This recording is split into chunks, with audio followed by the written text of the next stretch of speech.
Chers amis, bonjour, ici Paul Emmanuel, postdoctorant en biologie pour la Science Te Parle. La vidéo que vous allez voir est une vidéo qui a pour objectif de vous présenter ce que la science dit sur l'origine du SARS-CoV-2. Je me suis basé sur plus d'une trentaine d'articles, le dernier date de décembre 2021, donc on est vraiment à jour de ce que dit la science sur son origine. Vous verrez qu'il y a un consensus scientifique qui se dégage et je vous laisse découvrir lequel. Il y a quelques mois, j'ai fait une vidéo sur l'origine géopolitique du SARS-CoV-2, c'est-à-dire ce que disaient les États, la politique du SARS-CoV-2, notamment les Américains, les Chinois, les Français, les Européens, etc. Et je vous invite à voir d'ailleurs cette vidéo qui sera en description. Le texte est écrit, donc je vais vous le lire. Vous aurez le texte en format écrit sur le blog de la chaîne, vous aurez le lien en description, et sous ce format écrit, vous aurez les sources que j'ai utilisées, donc l'ensemble des articles, plus de 30 articles que j'ai utilisés pour écrire ce texte-là. L'objectif, la façon dont je l'ai écrit, et c'est mon objectif ici, c'est de vous montrer comment la science se répond, comment la science réagit, comment la science analyse. Et c'est pour ça que les références ne sont pas dans l'ordre, parce qu'initialement, en fait, j'avais écrit le texte sous forme de, d'abord la théorie artificielle du virus, origine artificielle, puis origine naturelle, mais il manquait un petit peu le répondant et la façon dont on a analysé les éléments par séquence, on va dire, chronologique. Donc j'ai réécrit le texte hier soir pour vous le présenter sous séquence chronologique. Donc ici, vous avez un texte qui vous présente une chronologie, c'est-à-dire on part de février, notre premier texte c'est février 2020, pour arriver à décembre 2021 avec les auteurs qui se répondent, etc. Donc vous voyez comment la science en fait fait un consensus, comment la science établit un consensus scientifique ici sur un sujet qui nous touche toutes et tous, l'origine du SARS-CoV-2. Donc c'est aussi l'objectif de la vidéo, ne pas vous donner seulement les éléments qu'indique la science, mais de vous les donner dans l'ordre chronologique pour que vous voyez comment est le consensus. Vous pouvez bien évidemment partager cette vidéo, la commenter. Je vous invite également à faire un tour et puis à vous abonner. Si vous ne connaissez pas la chaîne, je vous invite, si vous n'étiez pas abonné à la chaîne, je vous invite aussi à aller faire un tour sur Utip pour m'aider financièrement parce que ça prend beaucoup de temps de faire ces vidéos-là. Et vous savez, Utip c'est un pourboire, donc c'est pas pour payer le service, mais juste pour aider financièrement un peu le créateur. Je finis cette petite notion-là, cette petite courte introduction, pour remercier Sylvain des Mon Cœur des Étoiles qui a parlé de ma chaîne dimanche dernier et qui m'a apporté pas mal d'abonnés. Donc je le remercie et je remercie aussi tous ceux qui ont vu mon débunkage de Hold'on parce que vous êtes plus de 6000, pratiquement 7000 au moment où je parle. Et c'est vraiment un des plus gros succès de la chaîne. Donc je vous remercie pour ça. Je vous dis à bientôt. Au revoir. Et je vous attends pour l'aventure où là où je vais vous lire le texte que j'ai écrit. Merci. Comme sur nombre de sujets concernant cette crise sanitaire, l'origine du SARS-CoV-2 est devenue politique. Ainsi, à cause de ce déplacement du champ scientifique au champ politique, et plus exactement ici au champ géopolitique, la désinformation a pris lieu et place de l'information scientifique. Le 13 janvier 2021, dans la revue Nature, Angela Rasmussen de l'université Georgetown de Washington explique qu'il est impératif de combattre l'immixtion de la politique dans les recherches de santé publique. Elle indique que le public doit aider les chercheurs dans ce combat pour que les recherches et investigations scientifiques soient neutres et objectives. Elle rappelle entre autres que si l'hypothèse anthropique du SARS-CoV-2 s'est autant et aussi vite diffusée aux États-Unis, c'est parce qu'elle a d'abord été présentée sur Fox News en février 2020 par le sénateur Tom Cotton et reprise ensuite par le secrétaire d'État Mike Pompeo, puis par le président lui-même Donald Trump, et enfin par une organisation qui n'a rien de scientifique, The Rule of Law Society, dirigée par le célèbre Stephen Bannon, que l'on nomme Steve Bannon en France. De cela, j'en ai parlé en détail dans une précédente vidéo sur le sujet. Il est intéressant par ailleurs de constater que l'hypothèse d'une origine anthropique du virus commence à largement diffuser au moment même où sont publiés les premiers articles sur son origine naturelle. Le 3 février 2020, alors que la Chine déclare 2794 cas et 80 morts, une équipe de recherche indique dans A Pneumonia Outbreak Associated with a New Coronavirus of Probable Bat Origin que ce nouveau coronavirus transmissible à l'homme présente 79,6% d'homologie de séquence avec le SARS-CoV, qui devient donc le SARS-CoV-1, et 96,2% d'homologie au niveau du génome complet d'un coronavirus de chauve-souris, le dorénavant fameux RAT-G13. Le 20 février 2020, une autre équipe chinoise qui a aussi isolé le virus du plasma de patients et séquencé le virus publia dans le New England Journal of Medicine des résultats confirmant les précédents. D'un point de vue scientifique, il est ainsi surprenant que les autorités américaines parlent de virus artificiel alors que la recherche le désigne à ce moment-là comme naturel et qu'elle commence à chercher le ou les autres intermédiaires. L'une des premières hypothèses d'ailleurs, datant d'avril 2020, largement oubliée depuis, est que le serpent serait l'intermédiaire. Dans cette vidéo, ce texte, si vous lisez sur le blog, nous allons explorer les diverses hypothèses et autres interrogations en les traitant dans l'ordre de leur publication ou presque. Mon objectif est de vous montrer ici, sur un sujet qui nous est familier depuis 2 ans, comment la recherche procède, s'interroge, se corrige, se répond et arrive au final à un consensus clair. Je n'ai pas analysé tous les articles sur le sujet, on tournerait en boucle. J'ai sélectionné les plus pertinents et pour certains, ceux qui ont suscité le plus de commentaires de la part de la communauté académique. Toutefois, avant de commencer ce fascinant voyage, nous devons nous armer de connaissances sur la structure de la dorénavant fameuse protéine Spike. Pour cela, et pour ne pas être influencé par les recherches actuelles sur la pandémie de SARS-CoV-2, je vais me baser sur des articles antérieurs à celle-ci. Pour les plus profanes, je note ici qu'au niveau de sa séquence, une protéine est décrite à 3 niveaux différents, qui sont 3 niveaux structurels. Le niveau primaire ou plan d'une protéine est orienté et possède donc 2 pôles que l'on nomme N et C terminal. La protéine Spike des coronavirus est composée de 3 segments. Un large ectodomaine, à comprendre un domaine externe, une ancre, encore en anglais, composée d'un seul domaine transmembranaire et une courte queue intracellulaire. L'ectodomaine est composé d'un domaine de liaison au récepteur que l'on va nommer RBD, qui est la sous-unité S1, et d'un domaine de fusion à la membrane qui est la sous-unité S2. Les études par microscopie électronique ont montré que la sous-unité S1 ressemble en structure tertiaire, c'est-à-dire en 3D, à un trimère en forme de clou de girofle, alors que la sous-unité S2 est plutôt filaire. Lors de l'entrée du virus dans la cellule, la sous-unité S1 va se lier à un récepteur de surface de la cellule hôte, permettant d'attacher le virus à la cellule. La sous-unité S2, quant à elle, va permettre une fusion de la membrane du virus avec la membrane cellulaire en permettant un relargage du génome viral dans la cellule hôte. Ce mécanisme viral d'attachement et de fusion est critique et est dépendant du virus. Les coronavirus reconnaissent des motifs de récepteurs très hétérogènes. Par exemple, l'alpha-coronavirus HCOV-NL63 et le bêta-coronavirus SARS-CoV, premier du nom, reconnaissent l'enzyme de conversion de l'angiotensin de type 2, la fameuse ACE2 ou ACE2 en anglais, ACE2 en anglais. D'autres alpha-coronavirus comme TGEV, PEDV ou encore PRCV reconnaissent l'aminopeptidase N. D'autres bêta-coronavirus comme le MERS-CoV ou encore le HKU4 reconnaissent la dipeptidylpeptidase 4 qui est une sérine peptidase. On constate donc que dans une même famille de coronavirus, les motifs de récepteurs reconnus pour l'attachement du virus à la cellule hôte sont très divers.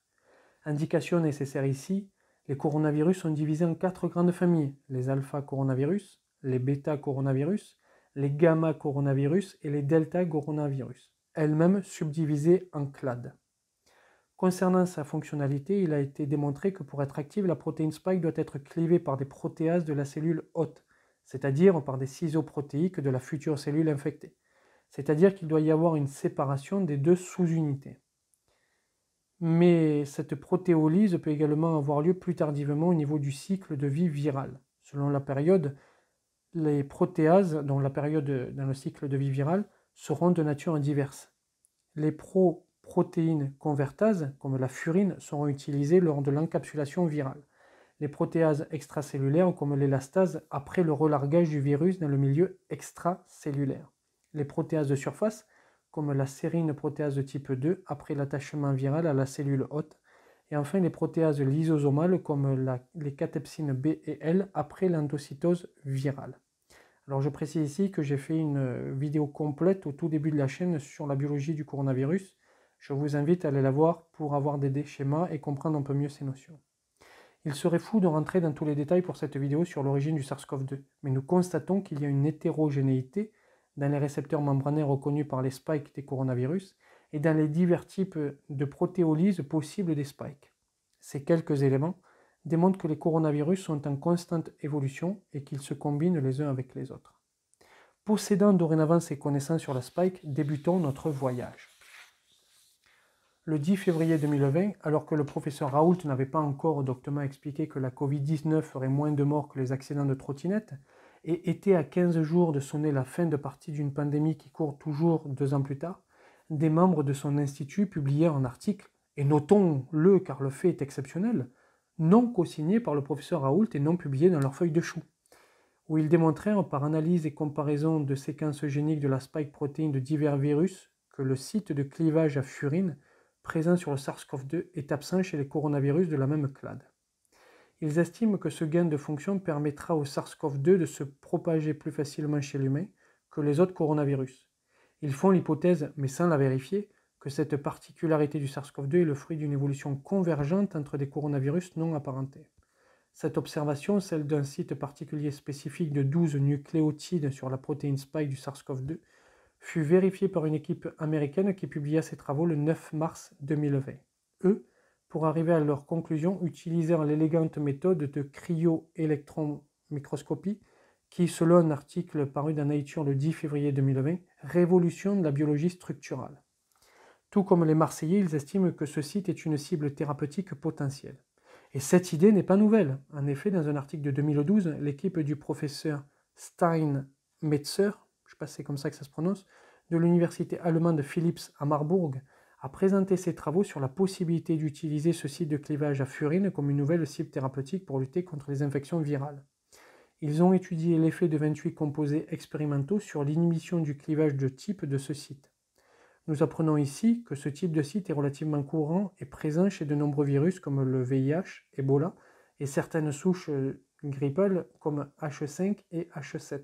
On notera déjà une différence entre ce que dit la recherche et ce qui est raconté dans Hold Up Plus sur le sujet de ce site de clivage à furine. Je vous laisse voir ma vidéo de l'époque. Le 17 mars 2020, alors que la France entre en confinement, est publié dans Nature Medicine un article qui fera date, The Proximal Origin of the SARS-CoV-2. Il est court, 3 pages seulement, mais pour la première fois, l'origine anthropique et naturelle du virus sont étudiées. À ce moment-là, le virus était présent dans 110 pays, on comptait 121 564 cas et enregistrés donc, et 4 373 décès.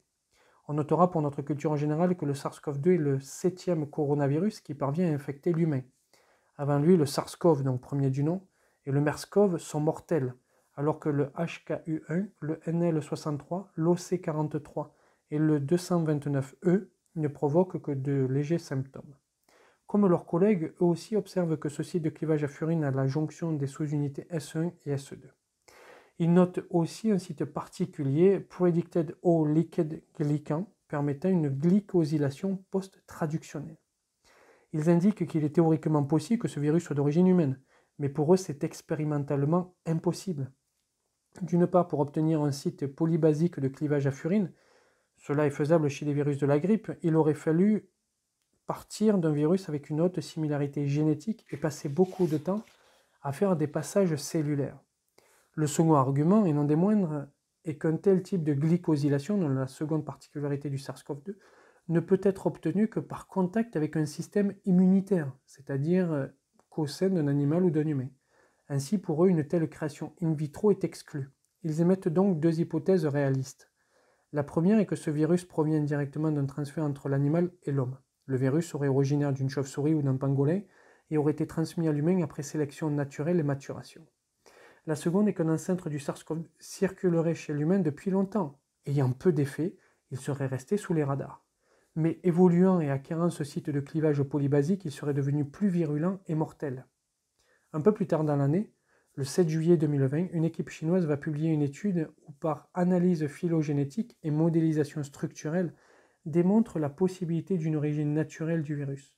Pour eux, les coronavirus de pangolin échantillonnés, donc ceux qu'on connaît, divergent trop du SARS-CoV-2 pour être un ancêtre du virus car il ne peut pas se lier à S2. Cependant, un coronavirus du Guangdong a un motif de liaison au récepteur identique à celui du SARS-CoV-2. Le rat G13, lui, a un domaine de liaison au récepteur différent du SARS-CoV-2 malgré une très forte homologie au niveau des autres séquences virales. On notera toutefois que le rat G13 peut se lier à S2 avec une efficacité moindre que le SARS-CoV-2. Pour eux, il est probable qu'un virus dérivé d'un rat G13 se soit recombiné avec un virus de pangolin de type SL-CoV-GD, obtenant ainsi le motif spécifique du SARS-CoV-2. Le 27 août 2020, une équipe anglaise utilisant une méthodologie stricte pour l'analyse de la séquence et de la structure du SARS-CoV-2 en arrive à la conclusion d'une recombinaison entre divers types de coronavirus animaux pour expliquer l'apparition du SARS-CoV-2. Un peu avant, Le 12 août 2020, dans l'article Might SARS-CoV-2 have arisen via serial passage through an animal host or cell culture, deux chercheurs américains émettent une hypothèse qui est à la limite entre la thèse d'apparition naturelle et celle d'apparition artificielle. Ces deux généticiens expliquent que ce virus est sans doute le fruit d'un passage en série virale. Ce type de passage peut être fait sur des cellules humaines ou animales génétiquement modifiées in vitro ou chez les animaux. Pour eux, le fait que le SARS-CoV-2 soit affin pour un S2 du pangolin, démontré dans une publication du 14 mai 2020, suffit à démontrer qu'un coronavirus de pangolin ne peut pas être l'ancêtre du SARS-CoV-2. Je noterai ici que pourtant la découverte de l'équipe du professeur Jinping Chen sur l'affinité du SARS-CoV-2 avec AS2 du pangolin n'invalide pas la théorie vue précédemment. Les auteurs émettent deux hypothèses sur l'origine du SARS-CoV-2 en se basant sur deux études en préprint mais rejetées par les reviewers sous pression de la Chine, nous expliquent doctement ces généticiens américains. Pour en dire un mot, ces études démontraient l'affinité du SARS-CoV-2 pour l'AS2 de deux animaux, le furet et le scandantia, un petit rongeur arboricole. Pour ces auteurs, donc, le SARS-CoV-2 a pour ancêtre un coronavirus soit de furet et proviendrait donc d'un élevage intensif, soit d'un scandantia qui est, nous disent-ils, utilisé comme animal de laboratoire en Chine. Alors, soit dit en passant, c'est un petit rongeur arboricole qui le poids est entre le rat et la souris. Il pourrait donc s'agir d'une fuite involontaire d'un laboratoire. Suivant cette idée d'un probable accident de laboratoire, deux microbiologistes vont mettre le feu aux poudres.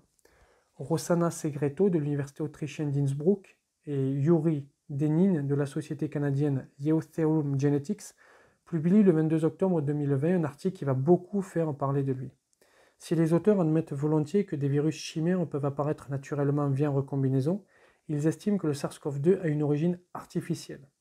Dans leur article, ils accusent de manière directe l'Institut de virologie de Wuhan de ne pas avoir publié avant la pandémie la séquence génétique du parent le plus proche connu du SARS-CoV-2, le virus de chauve-souris rat G13. Autre reproche, l'Institut de virologie de Wuhan a démontré qu'une région, la RNA Dependent RNA Polymerase, est identique chez le SARS-CoV-2 et le rat G13, deux virus qui, rappelons-le, partagent 96,2% de séquences géniques identiques.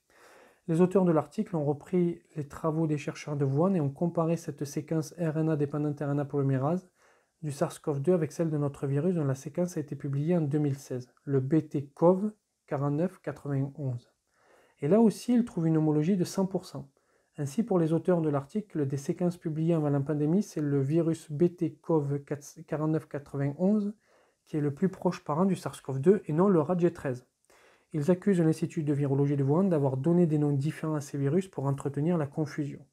On notera ici que dans un article publié le 21 avril 2021, les auteurs accuseront une fois de plus l'Institut de virologie de Wuhan ainsi que PLOS ONE et Nature d'avoir publié des résultats différents sur une séquence du récepteur Binding Domain de même virus, dans le RBD comme nous avons vu tout à l'heure, de même virus identifié sur le sous deux noms différents, MP789 et GDE.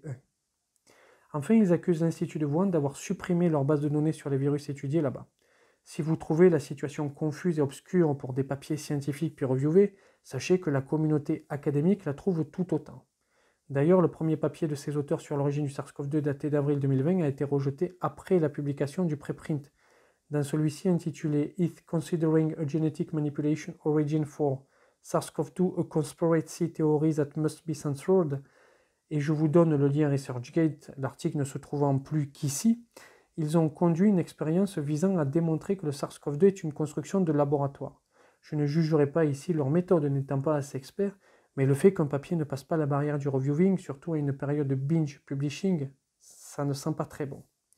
Mais revenons à leur hypothèse de leur papier du 22 octobre 2020. Pour eux, depuis 2018 et la visite d'officiels de l'ambassade américaine à l'Institut de virologie de Wuhan, les défauts des protocoles de sécurité de cet institut est un fait avéré.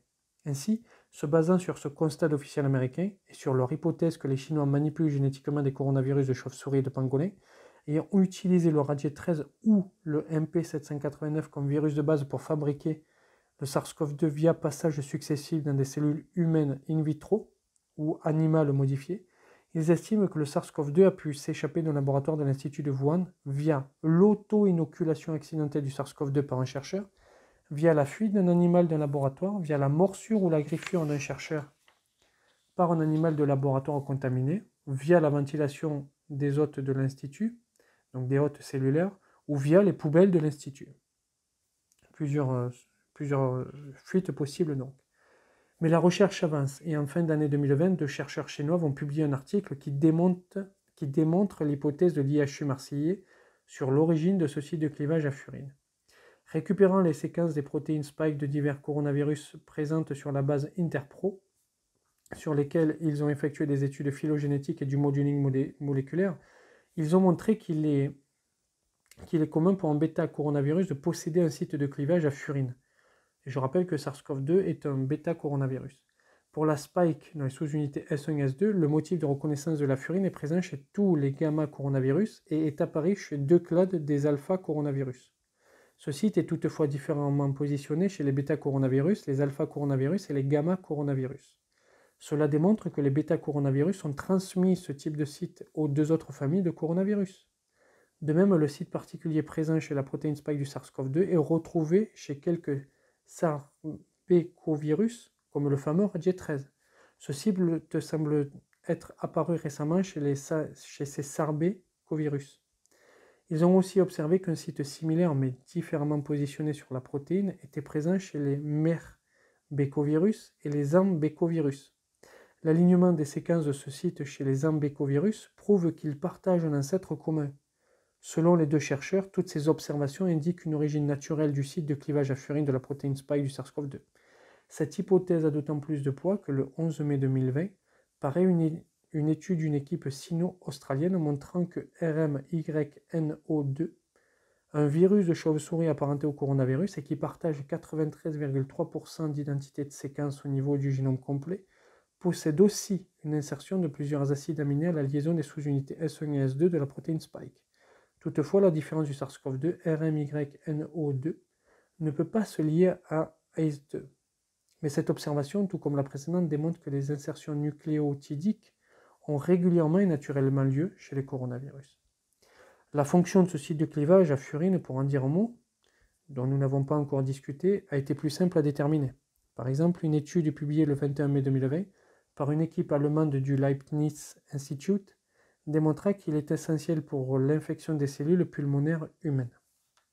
Comme je l'ai indiqué plus tôt, les articles de Rossana Segreto et Yuri Denin, qui rassemblent plus d'accusations que de preuves scientifiques, ont fait parler d'eux et ont reçu des réponses. Sans entrer dans les détails car on s'y perdrait, je vais en mentionner une que je trouve intéressante. Le 23 février 2021, une équipe américano-russe publie une réponse d'un bio-essai, journal qui a publié les articles de la microbiologiste autrichienne. Dans ce papier, les auteurs estiment mathématiquement qu'au vu du fait que le Radier13 et le SARS-CoV-2 diffèrent de 3,8% au niveau de leur séquence protéique, il aurait fallu 15 années, et ce en mettant en culture des cellules pulmonaires en permanence, pour obtenir le SARS-CoV-2. Or, le Radier13 n'a été découvert isolé qu'en 2013. Au mieux donc, les chercheurs chinois auraient pu générer le SARS-CoV-2 qu'en 2028. Bien sûr, les auteurs notent que des composés mutagéniques, comme le ribavirine ou l'utilisation d'exoribonucléases aurait pu être utilisés pour accélérer le process. Mais en ce cas, le SARS-CoV-2 présenterait plus de mutations par rapport au Radier13. Ils estiment aussi que l'Institut de Wuhan n'a pas pu utiliser le virus MP789 de pangolin, car si la séquence protéique du récepteur binding domain est proche de celle du SARS-CoV-2, les 2 virus présentent une homologie de séquence nucléotidique, au niveau génétique donc, pour cette zone de seulement 86,6%. Là encore, le temps manquait donc aux Chinois. Segreto refuse l'argument d'une sélection naturelle, c'est-à-dire d'une combinaison d'un virus de chauve-souris et de pangolin. Pourtant, et nous l'avons vu précédemment, ce genre de combinaison est fréquente. Qui plus est, le 5 novembre 2020, une équipe internationale menée par le professeur anglais David L. Robertson démontre en utilisant des méthodes de datation phylogénétique que le SARS-CoV-2 n'est pas le fruit d'une recombinaison de sarbecovirus connue, mais que sa séquence sur le récepteur binding domain, qui pose question aujourd'hui, est en réalité l'ancêtre de celle existant chez certains coronavirus de chauve-souris. Cette idée est intéressante car elle sous-entend que les chauves-souris sont infectées par le lignage qui donnera le SARS-CoV-2, un ancêtre au SARS-CoV-2 si vous voulez, depuis au moins 1948. Ce résultat est cohérent avec ce trouvé par l'Institut Pasteur qui, le 17 septembre 2021, publiait un article, encore en préprint, indiquant avoir trouvé en péninsule indochinoise, au Laos, des coronavirus de chauve-souris possédant le fameux récepteur binding domain permettant de se fixer à ACE2 et donc d'entrer dans les cellules des mammifères le possédant.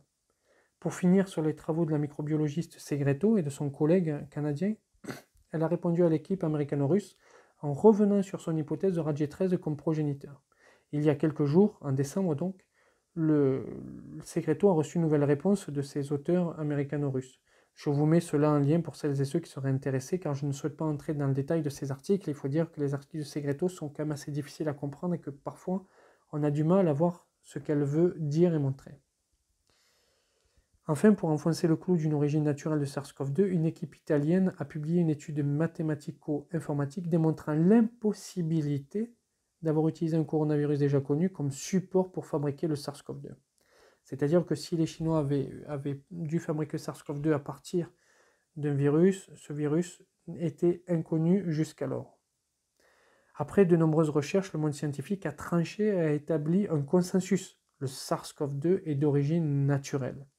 Plusieurs hypothèses sur cette origine sont encore à l'étude, à savoir s'il vient du pangolin par la chauve-souris, si la chauve-souris là depuis 1948, si c'est un virus qui est humain et qui circule chez l'homme, en tout cas l'ancêtre du SARS-CoV-2 depuis longtemps, et qu'il aurait donc muté suffisamment pour être létal aujourd'hui. Toutes ces hypothèses sont encore à l'étude. Bien que la publication de l'Institut Pasteur penche plus vers une origine zoonose du virus SARS-CoV-2, puisque nous avons vu que les chauves-souris possédaient ce RBD qui permettait de lier à ACE2. Plusieurs hypothèses sur cette origine ne sont donc encore à l'étude, comme je le disais, mais son caractère anthropique est définitivement abandonné. J'espère vous avoir montré avec cette histoire comment procède la recherche. À pas lents, elle travaille à établir un consensus. On confronte nos hypothèses, on se répond, se re-répond, mais au final, un consensus émerge. Si ce texte ou vidéo, si vous l'avez vu sur YouTube ou si vous l'avez lu sur le blog, vous a plu, n'hésitez pas à partager, commenter. Et si le cœur vous en dit, vous pouvez laisser un pourboire sur YouTube. Cela est important pour nous autres. Et n'oubliez pas de vous abonner à la chaîne ou au blog si ce n'est déjà fait. Et bien évidemment, vous pouvez réécouter la vidéo et surtout lire le texte, ça sera peut-être plus facile sur certains éléments. Je vous mets en description des vidéos que j'avais déjà fait sur le sujet qui vous permettront de mieux comprendre ce que j'ai raconté ici, parce que c'est vrai que c'est assez technique, mais la science est technique. Je vous remercie, je vous dis à très bientôt, au revoir, et encore une fois, merci Sylvain des Bunkers des Étoiles d'avoir fait la publicité pour la chaîne. Merci.